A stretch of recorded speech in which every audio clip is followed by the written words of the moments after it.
अस्सलाम वालेकुम, कैसे हैं आप लोग? उम्मीद करती हूँ कि मेरे सब बहन भाई ठीक होंगे। तो यहाँ पे मॉर्निंग में स्कूल जा रही थी बच्चों को स्कूल छोड़ने के लिए, तो ये सूरज है तो लग रहा था जैसे मून है। बहुत सारे लोगों ने नोटिस में लिया कि आज जो सूरज है उसकी लाइट जो मदम है, बेशक देखिए किस तरह ब्राइट नज़र आ रहा है, लेकिन इसकी जो रोशनी थी वैसी बिल्कुल नहीं थी। जैसे थोड़ा सा सूरज निकलता है तो उसकी धूप निकल आती है, ये बिल्कुल चाँद की तरह लग रहा था, जैसे रात में चाँद होता है ब्राइट। बहुत प्यारा लग रहा था। जब इसके ऊपर बादल आ रहे थे तो ये सुर्ख लग रहा था, रेड कलर का, और बहुत डिफरेंट लगा। बहुत हम सब ने बहुत सारा नोटिस में लिया और मैंने सोचा आप लोगों के साथ भी थोड़ा सा ये भी व्यू शेयर करती हूँ। बच्चों को स्कूल छोड़ने गई तो वेदर उस दिन बहुत अच्छा था। वेदर तो पिछली वीक में, लास्ट वीक में बहुत ही प्यारा रहा है यूके का। तो मैं दो तीन चार दिन से वीडियो नहीं शेयर कर पाई हूँ, क्योंकि बच्चों की तबीयत, आपको पता, वेदर चेंज हो रहा है तो तबीयतें सबकी ख़राब हो रही हैं। तो इसलिए ज़ुकाम का चर्चा है हर तरफ, जिसका हर तरफ सबको मिल के जा रहा है। तो यही कुछ मेरे साथ भी था, तो इसलिए बिज़ी होने की वजह से तो मैंने सोचा आपके साथ अपनी रूटीन आज शेयर करती हूँ। मॉर्निंग का आगाज़ बहुत प्यारा हुआ था। तो घर आते ही ब्रेकफास्ट किया, उसकी वीडियो मैंने नहीं ली, वीडियो बहुत लंबी हो जाती है, क्योंकि मैं आज अपनी आपके साथ सारी क्लीनिंग की वीडियो शेयर करने लगी हूँ, क्योंकि एवरी डे की हमारी जो क्लीनिंग होती है वो तकरीबन 20 को 40 से 40 मिनट लगते हैं, और मेरा कम से कम भी 1 घंटा तो लग ही जाता है, क्योंकि डाइनिंग टेबल वगैरह सारी क्लीनिंग करना, किचन करना, लिविंग रूम सब, ब्रश लगाना, वॉशिंग करना, और सब पे ना अच्छा खासा टाइम लग जाता है। तो मैं यहाँ पे क्लीनिंग कर रही थी, मानो बार बार विंडो पे चढ़ा, और ये देखिए खुद ही डेकोरेशन पीस बन के बैठ गया यहाँ पे। और हस्बैंड बाहर से आए तो मुझे कहते हैं ये कहाँ पे बैठा हुआ है डेकोरेशन पीस बना। और ये अच्छा लग रहा था, क्योंकि क्यूट क्यूट हरकतें करते हैं ना, तो ये बहुत प्यारे लगते हैं फिर।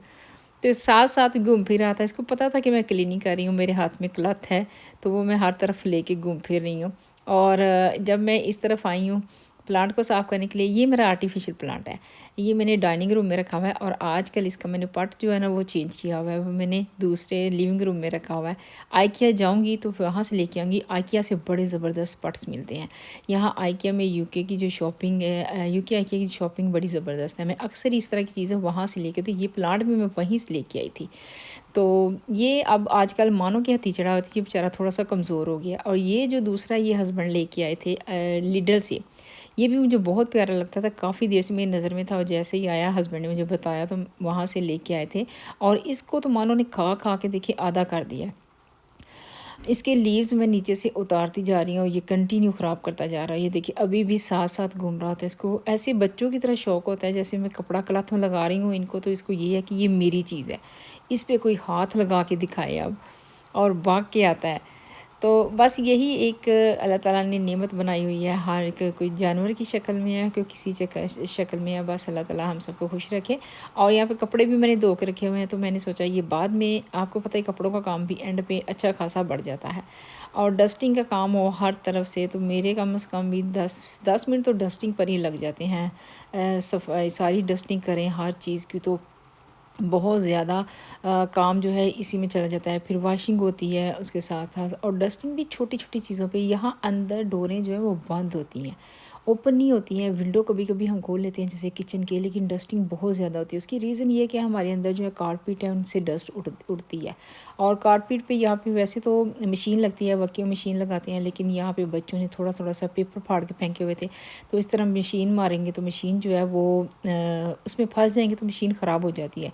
तो मैंने सोचा जल्दी से मैं यहाँ पे लगा लेती हूँ ब्रश। अक्सर ही मैं ब्रश लगा लेती हूँ। मशीन जो यूजुअली वीकेंड पे लगती है या वीकेंड के दरमियान में कभी कभी लगा लेती हूँ। बहुत ज़्यादा पहले मैं, मेरी आदत थी एक दिन छोड़ के एक दिन लगाती थी, अब मैंने कम कर दिया है, क्योंकि डस्टिंग करने में और इस तरह के कामों में काफ़ी ज़्यादा टाइम लग जाता है। और जब से वाईटी का काम स्टार्ट किया है तो काफ़ी ज़्यादा बिजी हो जाती हूँ।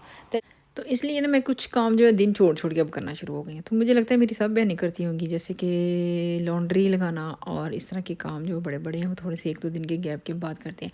तो यहाँ पे आज सोचा है मैंने आपके साथ यूके के बच्चों की एजुकेशन सिस्टम के बारे में थोड़ी सी बात करूँगी कि यहाँ का सिस्टम कैसा है। तो बहुत अच्छा सिस्टम है। बच्चों को एजुकेशन सबसे पहले जो बेनिफिट है वो फ्री दी जाती है, छोटे नर्सरी से लेके सेकेंडरी स्कूल तक।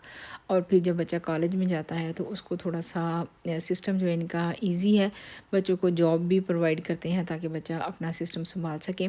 और उसके साथ साथ ये भी है कि बच्चों को बुक्स वगैरह सारी देते हैं, अपने पास से देते हैं, बच्चों के ऊपर बहुत सारा बोझ नहीं डालते एजुकेशन का कि बच्चों को परेशानी हो या बच्चे घबरा जाएं कि कितना ज़्यादा। जैसे कि अपने पाकिस्तान में 8 बुक्स देते हैं, एवरीडे होमवर्क मिलता है, यहाँ पे मिलता है लेकिन बहुत कम, वीक में 1 या 2 दफ़ा मिलता है।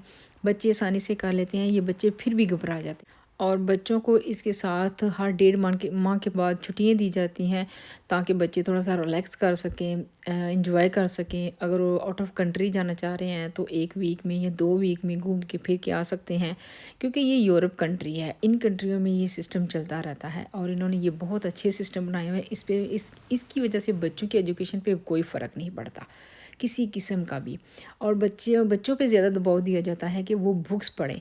बुक्स पढ़ने से, क्योंकि बुक्स में सारा नॉलेज बुक्स में है, अगर बुक्स पढ़ेंगे तो उनके अंदर जो क्वेश्चन है, बच्चों के अंदर दिमागों में सवाल होते हैं, वो ही उनको बुक्स पढ़ने से मिल जाते हैं। यहाँ मैंने नोटिस किया है कि जब भी पेरेंट्स मीटिंग होती है तो वो यही कहते हैं कि बच्चों को कहीं ज़्यादा से ज़्यादा बुक्स पढ़े। तो यहाँ पे जब स्कूल में बच्चे बुक्स पढ़ते हैं तो उनको पॉइंट देते हैं कि बच्चे ने कितना पढ़ा है और किस स्टेज पे बच्चा जा रहा है, 2nd 3rd 4, यहाँ तक कि 20, पता नहीं कितनी कितनी इन्होंने स्टेज रखी हुई हैं। तो इसी तरह बच्चे जब बुक्स पढ़ते हैं तो उनमें नॉलेज ज़्यादा आता है। तो बच्चों को ज़्यादा से ज़्यादा बुक पढ़ानी चाहिए भी। मेरी भी घर में यही कोशिश होती है। तो मेरे पास ये जो इन्फॉर्मेशन मैंने इसलिए बताई है आज वीडियो में कि जो नए आने वाले हैं उनके लिए थोड़ी सी इन्फॉर्मेशन हो जाए कि यहाँ आके घबराना बिल्कुल नहीं, बहुत इजी सिस्टम है। हाँ, जो एडमिशन का मसला होता है वो अगर आपका घर स्कूल से दूर है तो वो एडमिशन पास वाले स्कूल में नहीं मिलेगा, कभी कभी दूर मिल जाता है। यहाँ का ये सिस्टम थोड़ा सा डिफरेंट है लेकिन मुश्किल नहीं है। जो भी स्कूल है बहुत अच्छे स्कूल हैं, बच्चे बहुत खुश रहते हैं। यहाँ पढ़ाने वाली टीचरें जो होती हैं वो इतनी फ्रेंकली बच्चों के साथ होती हैं कि बहुत प्यार से पढ़ती हैं, बच्चे खुश भी रहते हैं। इनका सिस्टम बहुत अच्छा है। तो मेरे पास जो मालूमात थी मैंने थोड़ी सी आपके साथ शेयर की है। उम्मीद है कि आप सबको पसंद आई होगी और जो यहाँ पे आके सेटल होना चाह रहे हैं उनको समझ भी आई होगी। और यहाँ पे जी कपड़े धोए हुए थे, कपड़े धो लो तो फिर इनको धोना, सुखाना, फिर इनको तह लगाना, फिर कभी कभी इस्त्री करके रखना और हैंग करना और ड्रो में रखना, ये पूरी एक रेसिपी बन जाती है। जिस तरह हंडिया पकाए ना, उसमें मसाले डालो, नमक डालो, मिर्च डालो, ये डालो। ये कपड़े धोने का भी वही सिस्टम है। पहले धोवो फिर सुखाओ, अगर सूखे नहीं तो फिर अंदर डालो, फिर उठा के बाहर डालो, फिर इनको तह लगाओ, फिर इनकी साखें इकट्ठी करो। ये सब कुछ इसमें मिल जाता है और ये भी हमारी एक रूटीन में ही होता है क्लीनिंग में, क्योंकि अगर कपड़े धो के हमने रखे हैं तो वो भी मैस लगेगा, अच्छे नहीं लगेंगे। तो ये अल्हम्दुलिल्लाह मेरे ये भी काम हो गया था। और बाहर का वेदर यूके का बहुत अच्छा जा रहा है। अक्टूबर है लेकिन सर्दी बिल्कुल भी नहीं लग रही इस दफ़ा। अभी कह रहे हैं स्टार्ट होगी सर्दी, और जब यूके की सर्दी स्टार्ट होगी तो वो जल्दी जाएगी नहीं, फिर हड्डियों में घुस के जाएगी। तो यहाँ उसके बाद मुझे बनाना था चिकन। डिनर टाइम हो गया था, तकरीबन 12 या 12 बजे का टाइम हो रहा था। और मेरा कैमरा आज मैंने स्टैंड पे ट्राई किया तो काफ़ी दफ़ा ये गिरा नीचे।